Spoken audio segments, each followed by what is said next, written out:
Coloque o texto comigo, obrigado, Juninho, obrigado. Atos capítulo de número 2, nós vamos te dar uns 15 minutos de descanso. Atos capítulo de número 2, nós vamos concluir o que nós iniciamos no domingo passado, e que essa palavra fique enraizada, Atos 2:42, enraizada na nossa vivência, e eu creio e tenho orado sobre isso, sobre essa palavra, para que ela se torne prática diária da nossa vida. Então Atos capítulo de número 2, verso 42 a 47, vamos ler juntos. Se você pode até ler aqui, vamos ler comigo aqui hoje, né, no telão, vamos juntos lá, vamos todos juntos, 1, 2, 3 e... Eles se dedicavam ao ensino dos apóstolos, do pão e as orações.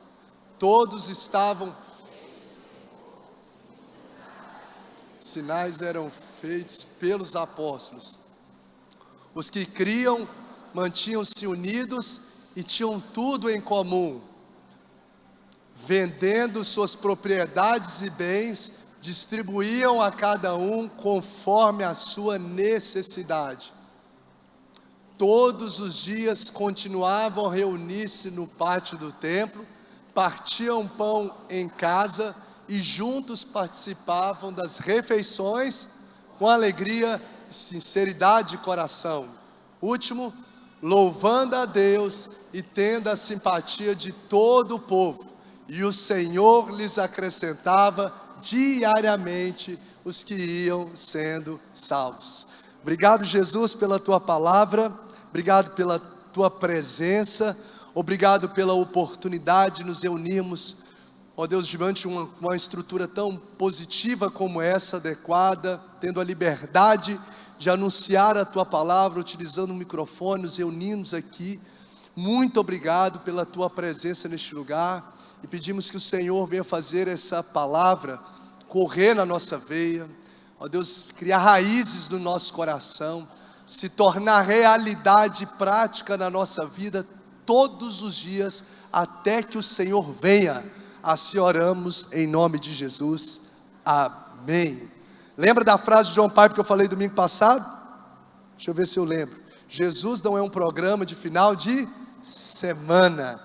Nós precisamos tornar a vida cristã uma realidade de vida diária e não um encontro semanal. Quero dar sequência aqui, a segunda parte dessa palavra, com o tema evidências que acompanham a plenitude, ou seja, ser cheio do Espírito Santo. Quais são as evidências?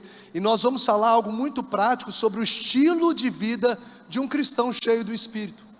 Então hoje você e eu vamos aprender, à luz desse texto, sobre o estilo de vida de um cristão que de fato é cheio do Espírito Santo. Não um cristão meramente religioso, mas um cristão que é cheio do Espírito Santo. Deu certo o slide, Cristina?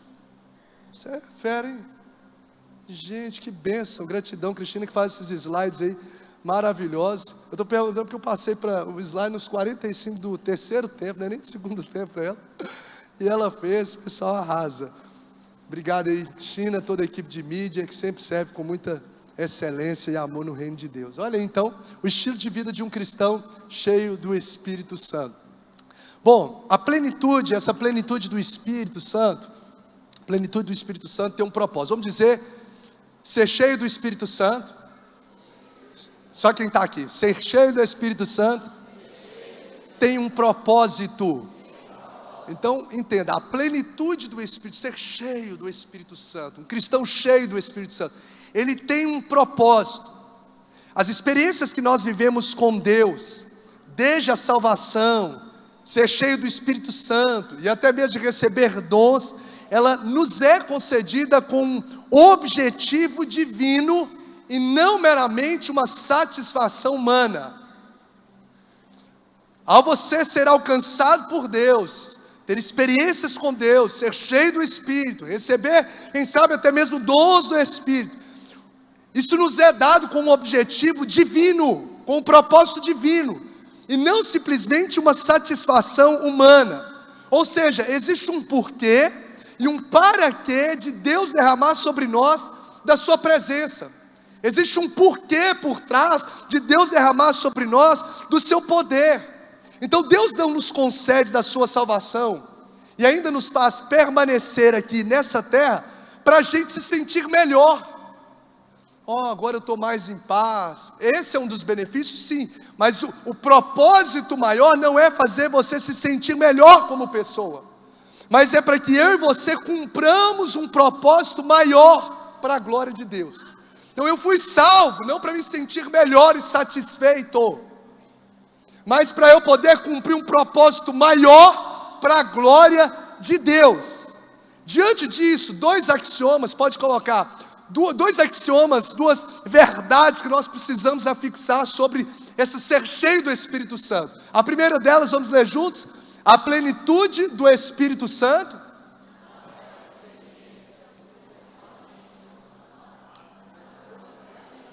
Pega isso. A plenitude do Espírito, a palavra plenitude do Espírito é ser cheio, plenitude, pleno, ser cheio. Então ser cheio do Espírito não é uma experiência superficialmente emocional, mas profundamente espiritual. O capítulo de Atos 2:4 nos diz que as pessoas que estavam reunidas ali nos cenáculos, elas foram tocadas no Espírito. O texto diz assim, todas ficaram cheios do Espírito. Elas foram tocadas no Espírito e não somente nas suas emoções. Então elas não tiveram uma experiência meramente emocional, elas tiveram uma experiência profundamente espiritual. Por que eu estou dizendo isso? Porque muitas pessoas, elas têm fortes experiências emocionais no culto. Hoje nós vivemos uma realidade de muitas experiências emocionais no culto. O ambiente é favorável, a música, a presença de Deus, a palavra de Deus, muitas vezes ela toca ali as nossas emoções, porque a pessoa chora, ela se emociona, muitas vezes ela dobra o joelho, porque toca nas emoções. Mas muitas vezes essas mesmas pessoas, ao chegar em casa e ao seguir a sua semana, essa realidade não continua na sua vida, essa realidade não continua na sua rotina. E se essa realidade do que te emocionou num culto não prossegue na sua rotina e na minha rotina, isso é um alarmante sinal de que você e eu ainda não vivemos um derramar genuíno do Espírito de Deus. Porque a plenitude do Espírito, ela não toca meramente as emoções, ela fere de fato o nosso coração e o nosso espírito. O derramar de Deus não toca, ela fere o espírito poderosamente, eficazmente e de forma permanente. Vou te provar isso. A pregação de Pedro, 3.000 pessoas salvas, e a pregação de Pedro no culto ali, vamos dizer como se fosse um culto, que ele começa a pregar na festa de Pentecostes, explodiu como uma dinamite no coração da multidão. E você vai ver que não tocou só as emoções, mas tocou no espírito, que o texto diz, Atos 2:37, quando ouviram isso, os seus corações ficaram aflitos, e eles perguntaram a Pedro e aos outros apóstolos, irmãos, o que nós faremos? E a resposta de Pedro foi, arrependam-se, arrependam-se. Não é uma experiência emocional, é uma experiência no espírito. E esse coração aflito, algumas versões está escrito, o coração deles foi compungido. No original grego, é como se desse uma ferroada, é como se fosse um aguilhão, que o peão usa para poder tocar o boi com a ponta de ferro. É como se fosse uma punhalada no coração. Não foi algo que tocou meramente a emoção, mas é algo que tocou e feriu o coração. Por que eu estou dizendo isso? Porque as emoções, preste atenção, as emoções, anote isso, as emoções são passageiras, mas o que é gerado no espírito é permanente. Guarde isso na sua alma. As emoções, elas são passageiras, mas o que é gerado no espírito é permanente. Ou seja, o genuíno toque de Deus nos transforma na essência e não superficialmente nas nossas emoções. Tanto que eles ouvem, eles são batizados, e aí você vai ver no texto que a rotina de vida deles é mudada. Eles começam a se dedicar ao ensino dos apóstolos, eles começam a se dedicar ao partilhar do pão, eles começam a se dedicar à comunhão, eles começam a se dedicar às orações. A rotina, diariamente estavam juntos, a rotina de vida deles, o estilo de vida deles é tocado. Então quando eu sei que eu não estou vivendo, que eu estou cheio do Espírito Santo, Quando o que eu recebi de Deus, ou o que eu estou recebendo de Deus, não fica superficialmente na minha emoção no culto, mas na segunda, isso já se torna uma realidade na minha rotina de vida. Eu cultivo esse devocional. O meu falar muda. É tão legal que Atos 2, deixa eu ver se eu anotei o texto. Atos 2, meu Deus, acho que eu não coloquei aqui. Mas quando Pedro recebe o poder do Espírito, o texto nos fala que ele começa a falar das maravilhas de Deus, porque muda o nosso vocabulário, muda a forma como a gente lida. Quem está entendendo diz amém. Não seguiu o que eu vivi aqui, lá fora, não vivemos a realidade da plenitude do Espírito. Estamos sendo tocados apenas das emoções. Segundo axioma, segunda verdade, pode passar por gentileza. Vamos ler juntos? A plenitude do Espírito não é o ápice da vida, mas o início de uma missão. Quando eu vivo a experiência com Deus, quando eu sou cheio do Espírito Santo, isso não é um ápice que eu cheguei, é apenas o início. Porque não tem a ver comigo, tem a ver com aquilo que Deus quer fazer na história, o que Deus quer fazer. Então é tão forte isso, para que a gente não descanse em nós mesmos, da nossa satisfação pessoal, né, para você se sentir melhor, que Jesus, antes de derramar o Espírito, já falou do propósito.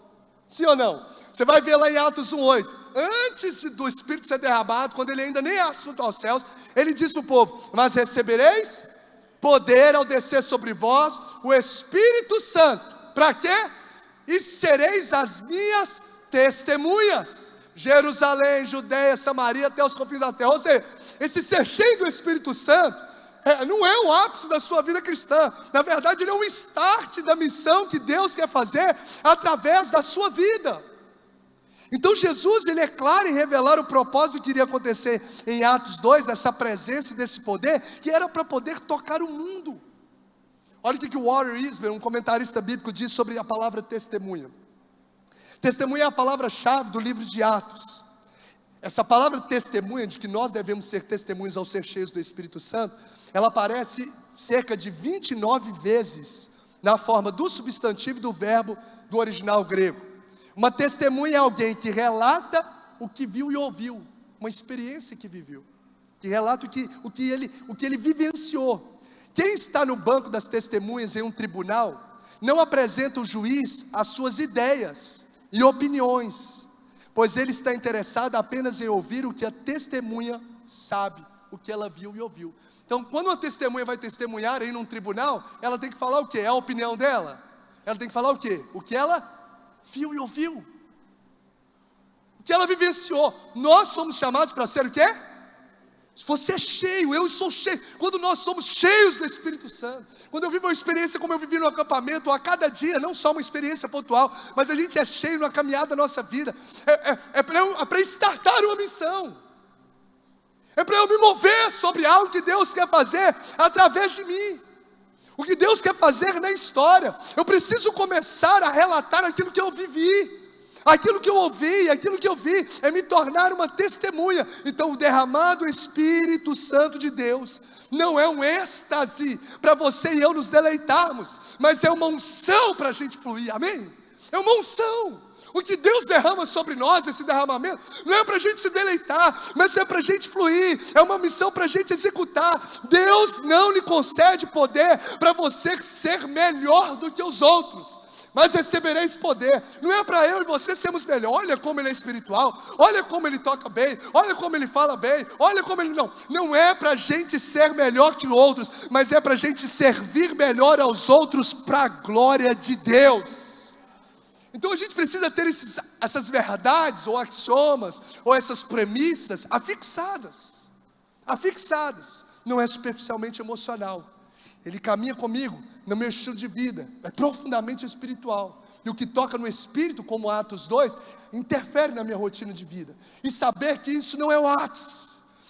Uma pessoa não pode dizer que é cheia se ela não se move.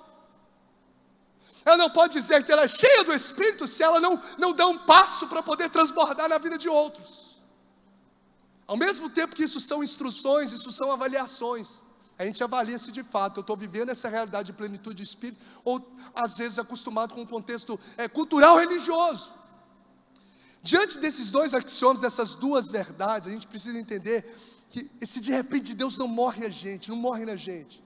E a gente vê que essas duas realidades estão presentes justamente na vida dos cristãos da igreja primitiva em Atos capítulo 2. Como eu disse, para eles não foi simplesmente emocional, porque aquilo que eles ouviram na pregação, ouvi a pregação de Pedro, me arrependi, passei pelo batismo, o meu estilo de vida em Atos 2 já começa a mudar, versos 42 a 47. E a gente vê na vida deles que eles dão um start ali dessa missão.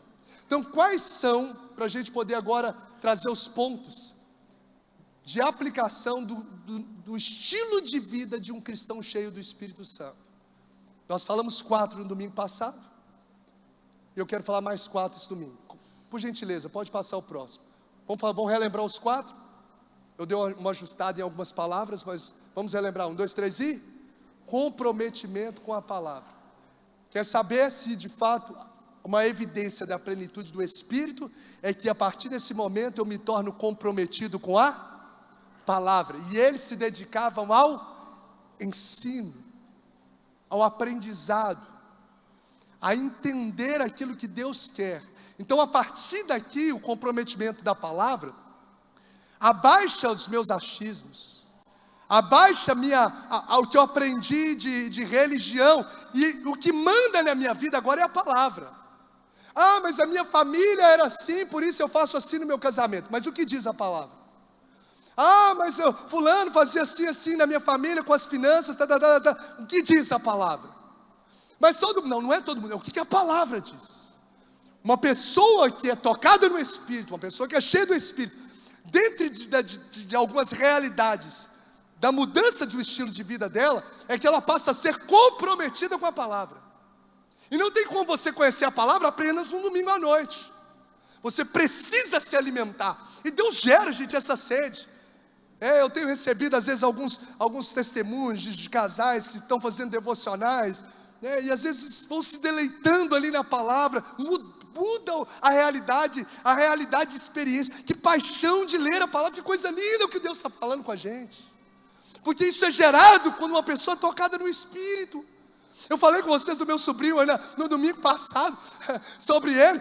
O mesmo menino que olhava a Bíblia de um jeito, depois de ser tomado pelo Espírito, tocado, ele olha para o Espírito e fica doido. Ele terminou um culto que ele estava aqui na semana passada, acho que foi semana passada mesmo. Ele falou: tio, você podia pregar mais 1 hora e pouco. E há 1 mês atrás, talvez nem queria ir no culto. Porque quando Deus toca no Espírito, é gerado uma fome pela palavra, é gerado uma sede por beber dessa água viva. Então todo avivamento genuíno, ele precisa ser fundamentado pela palavra, ter fome da palavra, estar alinhado com a palavra. O quanto você tem lido a palavra, o quanto você tem meditado na palavra, o quanto você tem se alimentado da palavra, o quanto você sobretudo tem vivido a palavra, o quanto que eu e você temos praticado a palavra. Quem é cheio do Espírito Santo, o estilo de vida dele é regido com comprometimento, mais do que qualquer coisa que a sociedade fala, sobre A, B e C, assunto A, B e C, é o que a palavra de Deus diz. Mais do que eu penso, é o que a palavra de Deus diz. É mais de qualquer experiência que eu vivi, é o que a palavra de Deus diz. Segundo, por gentileza, eu mudei isso aqui, relacionamentos saudáveis, melhorei aqui as palavras aqui. Relacionamentos saudáveis, realidade que é cheio do Espírito. A comunhão, partir do pão, verso 42, todos os dias criam, todos os que criam, os criam, mantinham-se unidos, juntos participavam das refeições. Então um impacto direto da plenitude, do enchimento do Espírito Santo, são as relações que eu tenho no meu dia a dia. O meu casamento precisa melhorar. O diálogo, se tiver truncado, desrespeitoso, ele vai ser eliminado isso, porque não tem como você ser cheio do Espírito como Pedro, foi cheio do Espírito e começou a falar das maravilhas de Deus, e não ter diálogos diferentes. Não é que a gente não vai ter desentendimento, gente, Óbvio, somos pessoas diferentes, com experiências de vida diferentes, com conhecimentos recebidos pelos pais e pelas experiências de vida diferentes. Homem e mulher é completamente diferente na sua estrutura, na sua essência. Nós vamos pensar diferente, mas o fato de pensar diferente não nos dá autorização para poder ser desrespeitoso. Eu e a Lu, a gente pode sentar e conversar e pensar diferente, sem gritar, sem desrespeitar, sem quebrar os princípios, porque a plenitude do Espírito toca nos nossos relacionamentos. O ódio não prevalece mais. Como eu vou ser cheio do Deus, que a sua essência maior é o amor? Deus é amor, da sua essência, dentro dos seus atributos, o amor, e poder exalar algo diferente disso. Está fazendo sentido? Terceiro, prática de oração. Ok, eles se dedicavam às orações. A gente, quando é cheio do Espírito Santo, uma realidade da nossa vida é tornar a vida de oração algo inegociável. Eu não oro só mais no domingo, eu não oro só mais no culto, eu tenho momentos de oração, eu separo tempo para falar com Deus. Então a prática de oração se torna algo inegociável. Estilo de vida, gente. Estilo de vida que está registrado em Atos capítulo 2, versos 42 e 47, de um povo completamente diferente, que tinha gente de várias nações ali representadas no batismo, no derramado do Espírito Santo em Pentecostes, na festa de Pentecostes, vivendo essa realidade. Então não tem a ver com cultura, não tem a ver com regionalidade, tem a ver com realidade de quem é cheio do Espírito. Próximo, temor a Deus elevado. Todos estavam, verso de número 43, está aí na sua palavra, todos estavam cheios de temor, cheios de temor. E o temor, quando a gente fala, é justamente essa santidade no coração. Você realmente não tem ninguém vendo, mas o Senhor está vendo. E eu quero, sobretudo, agradar a Deus. Tem um livro do John Bevere, né? Qual que é o nome dele? É o Temor do Senhor, John Bevere, muito bom.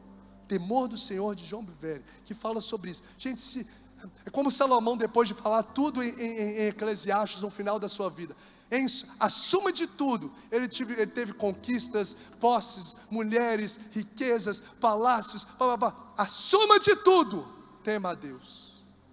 Tema a Deus.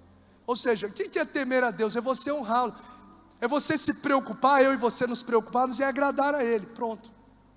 Estou no trânsito, estou jogando bola, estou conversando, um bate-papo, surgiu uma conversa ali que eu vejo que é uma fofoca, quer falar mal de alguém, isso vai agradar a Deus? Não vai, estou fora.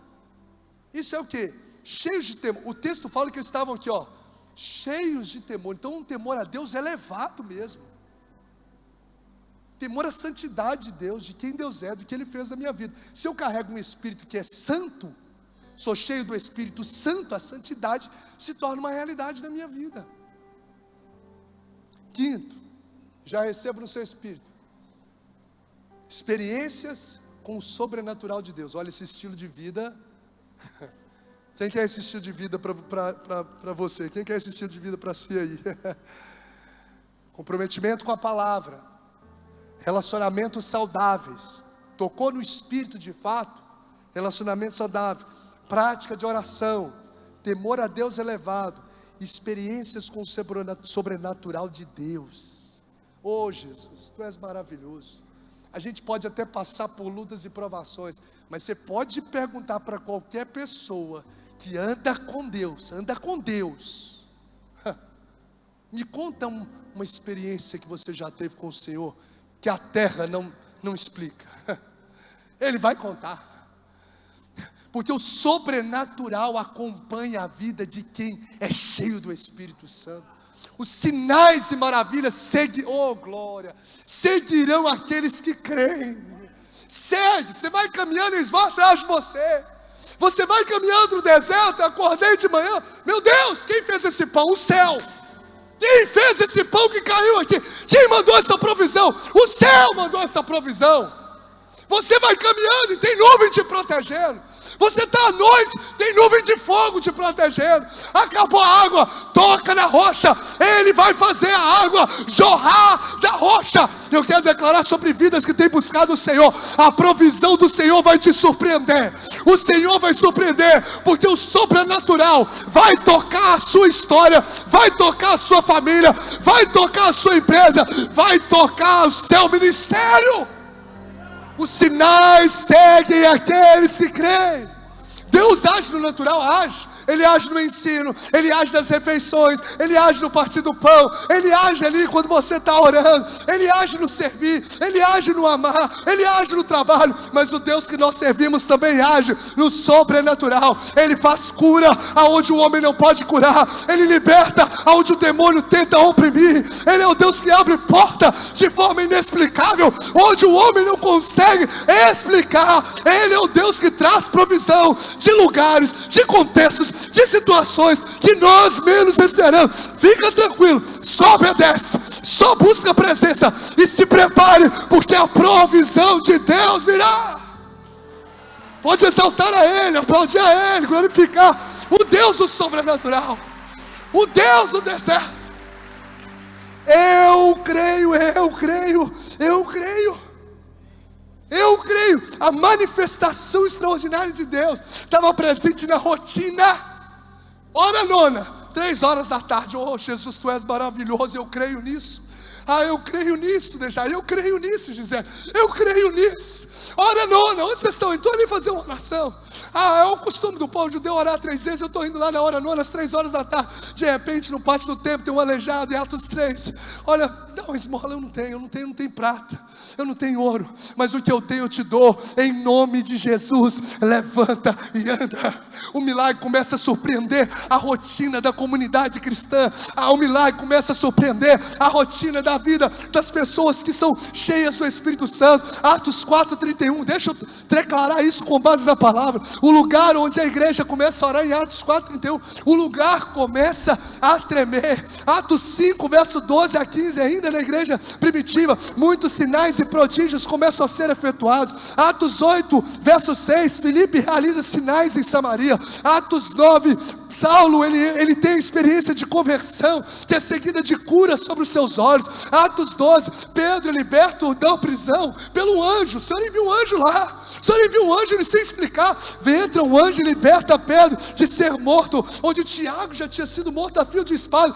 Pedro vive esse livramento. Atos 16, ocorre um terremoto dentro da prisão em Filipos. Atos 19, pelas mãos de Paulo, Deus começa a curar, até mesmo com lenços e aventais. Atos 28, 8 e 9, Deus cura os enfermos lá em Malta, pela oração de Paulo. Sabe o que eu quero dizer com isso e o que eu creio? Hebreus 13, 8, o mesmo Deus de ontem é o Deus de hoje e será para todo sempre. Ou você acha que ele ficou só preso aqui em Atos dos Apóstolos? Não, ele está nessa casa, ele segue na sua vida. Aonde a presença de Deus está, o poder de Deus também acompanha. Então os milagres, os sinais, as maravilhas vão surpreender a sua rotina de vida. É 3 horas da tarde, Jesus vai bater na sua casa.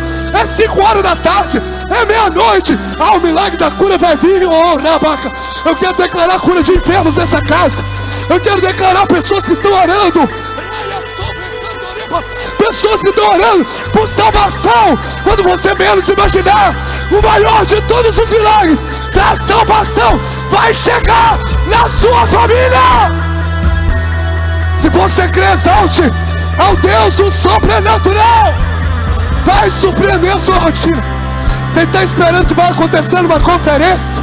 Você está esperando que vai acontecer uma programação especial? Não. Continue caminhando na presença dele, porque os milagres vão surpreender a sua rotina de vida. Eu creio num Deus que abre mar. Eu creio num Deus que fecha a boca de leões. Eu creio num Deus em que 3 homens tementes a Ele são lançados dentro de uma fornalha de fogo ardente. acesa numa potência de 7 vezes mais. Mas ele envia o 4º homem na fornalha, onde o rei olha, que é isso, não eram 3, agora são 4. Sim, porque o Senhor entrou com o sobrenatural. Os sinais vão seguir a sua história, sim. Os milagres vão seguir a sua história, sim. Você vai contar tudo aquilo que Deus vai fazer na sua vida, em nome de Jesus. Eu quero liberar uma palavra que Deus colocou sobre o meu coração, que a provisão e o maná vai surpreender pessoas nessa casa aqui nessa noite. A provisão e o maná vai surpreender pessoas aqui nessa casa, em nome de Jesus. Você está recebendo isso no seu espírito, e você vai lembrar quando esse maná chegar, quando essa provisão chegar, você vai falar, é aquele dia, eu recebi aquela palavra. Ah, Espírito de Deus. Olha que tremendo. Olha que tremendo. Oh Jesus, que tremendo. O milagre acontece. Línguas como de fogo. E o coração se abre para a pregação da palavra. Olha só. O povo é cheio do Espírito Santo. O milagre, algo sobrenatural acontece. Línguas como de fogo, sobrenatural. Pousa sobre eles, um som que vem do céu, algo sobrenatural. Eles falam e as pessoas começam a ouvir como na sua própria língua materna, mesmo sendo pessoas de cultura diferente, algo sobrenatural, ou seja, milagres, sinais e maravilhas começam a acontecer. Só que entenda, esses milagres, pegue isso no seu espírito, esses milagres, eles vieram para abrir a porta para o Evangelho. Os milagres, eles vêm, eles não têm um fim em si mesmo. Os milagres, eles vêm para abrir a porta pro Evangelho. As pessoas ficam impressionadas e o Evangelho é liberado e pessoas são salvas. Que Deus falou no meu espírito, no meu coração, assim eu creio. E que se isso faz sentido para você, receba no seu coração. Que Deus vai trazer respostas impossíveis para quebrar corações resistentes ao seu redor. Uma palavra que Deus colocou no meu coração, que Deus vai trazer, pegue isso, entenda isso, Deus vai trazer respostas impossíveis para quebrar corações resistentes ao seu redor. Não é para você simplesmente viver o milagre, mas é para quebrar corações de quem te cerca, porque os milagres vão abrir a porta do Evangelho em famílias aqui. Meu Deus, fulano mudou demais. Meu Deus, olha ali o que Deus, só pode ser Deus que fez na vida dele. Não, isso não tem explicação, ele era uma outra pessoa. Não, isso não tem resposta. Como que aconteceu essa cura? É um milagre. Sabe o que é isso? Milagres que chegaram na sua história para poder quebrar corações resistentes ao seu redor. Então os milagres não vão apenas revelar a sua fé, mas vão abrir a porta da salvação de vidas que te cercam. Não é só para fortalecer a sua fé, não é só para revelar, ativar a sua fé, mas é para abrir a porta de salvação de vidas que te cercam. Estilo de vida, quem quer esse estilo de vida? Está ali, recebi, ouvi a palavra, veio como uma lança no meu coração, um aguilhão. O que eu faço? Arrependa. De fato eu não tenho remorso, eu tenho arrependimento. Eu passo pelo batismo, sou cheio do Espírito. Compromisso com a palavra, vida de oração, relacionamentos melhorados, relacionamentos se tornam saudáveis. Eu começo a viver essa realidade do Evangelho na minha vida, na minha história. O sobrenatural começa a se tornar uma realidade. O temor a Deus me toma. Eu já não mais brinco de ser crente. Eu não sinto confortável com as coisas que eu senti antes. O temor a Deus foi elevado dentro de mim. Eu não sinto mais confortável ouvindo o que eu ouvia. Eu não sinto mais confortável vendo o que eu via. Eu não sinto confortável em sentar em certas rodas que eu sentava. Temor a Deus elevado. Sinais da plenitude. Vai tomar o seu estilo de vida. Vai tomar o nosso estilo de vida. Experiências com o sobrenatural. Nossa, essa semana, meu Deus, já estou esperando o que o Senhor vai fazer. Semana que vem, é sim. Os sinais seguem o que creem. 6, vamos caminhar para o final. Faltando 3, 6, 7, 8. Vamos ler juntos, me ajuda aí essa palavra grande que senão eu enrolo. 1, 2, 3 e espontaneidade em servir pessoas. Espontaneidade em servir. todos os que criam mantinham-se unidos, tinham tudo em comum, vendendo as suas propriedades e bens, distribuindo a cada um conforme a sua necessidade. Espontaneidade em servir, em cuidar de vidas. Eles faziam isso pelo amor de Cristo que os enchia. Você não vê, e os apóstolos pediram. Tanto que depois nós vamos chegar provavelmente lá em Ananias e você vai ver. Não há uma ordenança, vocês precisam vender tudo agora e repartir. Não. Eles não precisavam de uma ordem ali dada pelo um apóstolo, uma ordem dada, não. A própria presença de Deus os movia espontaneamente a servir pessoas. Começa a ser gerado no nosso coração. Você vê situações, como é que eu faço para ajudar? Eu olho para um missionário daquele. Eu falei com os meninos hoje, acho que foi no conselho na semana passada, não sei, com alguns líderes. Falei, gente, eu recebo essas mensagens, né, dos missionários. Eu falo, meu Deus, como é que eu faço? Como é que a gente faz para poder ajudar? Isso começa a compungir o nosso coração. A gente não acha isso normal. Não só os missionários, membros da igreja, dá vontade. Eu e a Lu, às vezes a gente conversa nas nossas manhãs, fala assim, nossa, amor, dá vontade de pegar todo mundo no colo, no sentido de ajudar em todas as coisas, porque a gente precisa servir. O Espírito de Deus é que consegue gerar isso em nós. Gálatas 6,10 diz assim, ó, façamos o bem a todos, mas principalmente aos da família da fé. Então o que me impressiona é que mesmo que não haja nenhuma ordem, não tem nenhuma ordem para eles venderem posses, não tem nenhuma ordem para eles poderem pegar os recursos e distribuir, não tem uma ordem. Por isso que às vezes a pessoa quer implantar socialismo, comunismo, pegando a palavra, não tem ordem ali, é espontaneidade por amor. E eles tinham, você vai ver várias casas, continuavam tendo uma casa ali, outra, eles faziam isso voluntariamente. Eles não precisavam de uma ordem, porque o amor os constrangia. O amor, ver o outro passando uma dor, os compungia o coração. Então uma das coisas que o Espírito de Deus gera no nosso coração é isso, uma espontaneidade de servir. Eu não consigo ser um poste numa igreja, num lugar. Eu não consigo ver uma situação e não poder contribuir de alguma forma. Eu não consigo ficar inerte. E eu louvo a Deus pela vida dessa igreja. Eu louvo a Deus. O que eu tenho visto, ouvido e visto, como diz a testemunha, né? O que eu vi, o que Deus está fazendo, sobretudo nas nossas redes, nos lares, é tremendo, gente. Essa espontaneidade de servir constrange a gente. Eles veem a situação, não precisa eu falar nada. Ô fulano, está acontecendo. Não, eles percebem uma situação no pequeno grupo deles, eles se movem. E só chega para mim, pastor, fulano está assim, nós já estamos levantando, estamos fazendo e socorrendo ele nisso. Fulano, aconteceu isso com o carro dele, nós movemos, estamos abençoando ele. Fulano está padecendo um momento de situação assim com a filha, nós estamos movendo, vamos abençoar com ele isso aqui. Fulano está passando, nós vamos comprar umas roupas para espontaneamente. Oh Jesus, uma igreja cheia do Espírito Santo, uma igreja que se move espontaneamente em servir, vendendo propriedades, bens, distribuindo conforme a necessidade. Ninguém pede, ninguém fala, mas você vai ver o Senhor trazendo isso como uma realidade.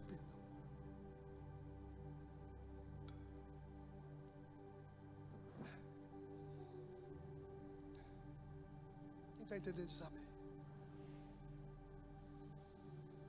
Diga comigo, eu fui criado para servir. Nós precisamos ser conhecidos como a comunidade do amor, porque o amor ele é a base do cristianismo. Amar a Deus e amar ao próximo. Isso é tão difícil diante às vezes da realidade do mundo que a gente vive, onde a gente é tão tentado, instruído pela mídia a olhar só para a gente mesmo. E tem tantas pessoas padecendo. O missionário André estava lá na situação que ele começou a levantar a casa para ele. Já tinha um lote há muito tempo lá, ele construiu uma casa para ele, porque as pessoas, lá ele fala assim num vídeo que ele mandou para mim, o evangelho que é espada, pastor. O evangelho aqui é espada. Eu vim trazer não paz, mas espada. Por quê? Porque quando o evangelho chega nas famílias lá, as pessoas, elas são literalmente expulsas da sua casa. Você vai entregar a sua vida para Jesus, você não vai morar mais aqui não. Você não vai morar mais aqui não. Aí quem recebe essas pessoas? A casa do pastor. Pastor, eu aceitei Jesus e agora minha família me tirou de casa. Filho, vem cá. Então nós vemos o amor movendo o que a gente nos faz sair da nossa comodidade e parar de achar que nós somos criados para viver para nós mesmos. A gente é muito instigado a buscar os nossos sonhos, a preocupar com a nossa vida, a adquirir só para nós. Só que nós fomos colocados nessa terra sobretudo para servir. Diga comigo, quem é salvo, serve. Quem é salvo, serve. O serviço, preste atenção, o serviço ele não compra a nossa salvação, porque a salvação é pela graça. Então servir não compra a nossa salvação, como pessoas ensinam. Você faz o bem para o próximo, você vai ser salvo. Não, o servir não compra a nossa salvação, porque o texto é claro em dizer que nós somos salvos pela graça e não é por obras. Mas o servir é um resultado da nossa salvação. Então o servir não compra a nossa salvação, mas ele é um resultado dela. Quem é salvo, ele serve. Ele faz isso o move a servir. E servir, ele traz tantos benefícios para a nossa vida, para a nossa saúde física, para a nossa saúde emocional. Eu já falei isso com os irmãos. É tão bom poder servir. O Senhor colocou isso no nosso DNA. Se você ler Efésios capítulo de número 2, verso 10, diz assim, na Bíblia Viva diz assim, foi o próprio Deus quem fez de nós o que nós somos e nos deu uma vida nova da parte de Cristo Jesus. E muitos séculos atrás, Ele planejou que gastássemos essa vida em auxiliar os outros, Deus colocou isso no nosso DNA. Uma vez eu vi uma palestra da Lu falando sobre a questão de neurotransmissores, e ela falando que todas as vezes que a gente faz algo eticamente bom para alguém, serve, ajuda, doa, você doa algo, doa um valor, doa uma comida, você ajuda numa mudança, você serve na igreja. Todas as vezes que você faz algo eticamente bom para alguém, ativa dentro de você, de qualquer um de nós, neurotransmissores responsáveis para gerar em nós bem-estar. E é assim, já viu? Você faz algo para alguém e você se sente tão bem com isso, porque Jesus já colocou no seu DNA aqui, você foi criado para servir. E não só criado, aí quando você é alcançado pela graça, você é salvo para servir. Você é chamado para Deus para servir, para gastar a vida pelos outros. Você recebeu 12, eu recebi 12 talentos para poder servir. E cada um de nós precisamos entender que o nosso servir na terra, ele ecoa na eternidade. Olha o que Apocalipse 20, 12, eu estou caminhando para o encerramento, diz: vi também os mortos, os grandes e os pequenos, postos de pé diante do trono. Então se abriram livros, e os mortos foram julgados segundo as suas obras, conforme o que se achava escrito nos livros. Foram julgados segundo as suas obras, conforme o que havia sido escrito nos seus livros. Mateus 16, 27, porque o Filho do Homem há de vir na glória do seu Pai, e com os seus santos anjos, e então retribuirá a cada um conforme as suas obras. Fala para quem está do seu lado assim: para de ser um poste.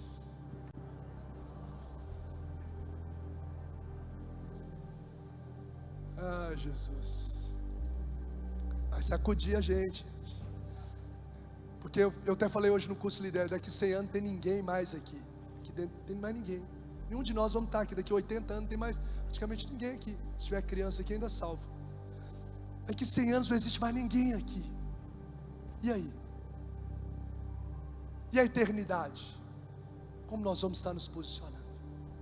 Que nós vamos prestar contas diante do Senhor.